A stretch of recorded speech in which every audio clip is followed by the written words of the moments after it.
વિજયભાઈ, શું કહેશો? રાજકોટમાં જ મિની અયોધ્યા આપણે બનાવ્યું છે આયોજન. શ્રી સનાતન ધર્મ રક્ષક સમિતિ દ્વારા પ્રભુ શ્રી રામ પધારા મારે ઘેર 5 દિવસનું આયોજન છે. તારીખ 17 થી તારીખ 22 જાન્યુઆરી. આજે તારીખ 16 ના આખરી ઓપ. આપ જોઈ શકો છો મંદિર પરિપૂર્ણ થઈ ગયું છે. આખું મંદિર પૂર્ણ થઈ ગયું છે.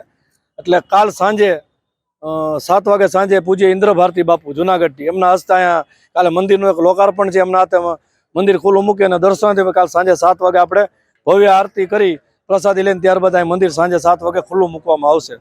અને આ 5 દિવસના કાર્યક્રમમાં, કારણ કે આ સ્વાભાવિક છે, આવડું મોટું રાજકોટમાં મિની અયોધ્યા ગણી શકાય એવડું એક અયોધ્યા નગરી આપણે ઊભી કરી છે.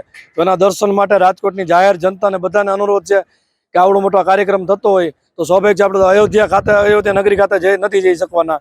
તો એના માટેનું એક આયોજન આપણે રાજકોટ ખાતે કરેલ છે. તો રાજકોટના નગરજનોને તેમજ સૌરાષ્ટ્રવાસીઓને ગુજરાતમાંથી જ્યાં પણ આવે બધાને આ દર્શન કરવા વિનંતી. 5 દિવસ દરમિયાન રોજ રાત્રિના પ્રોગ્રામો, સાંસ્કૃતિક પ્રોગ્રામો તેમજ ભવ્ય લોક ડાયરાઓ, અવનવા જુદા ઘણા બધા કાર્યક્રમોનું આયોજન કરવામાં આવ્યું છે.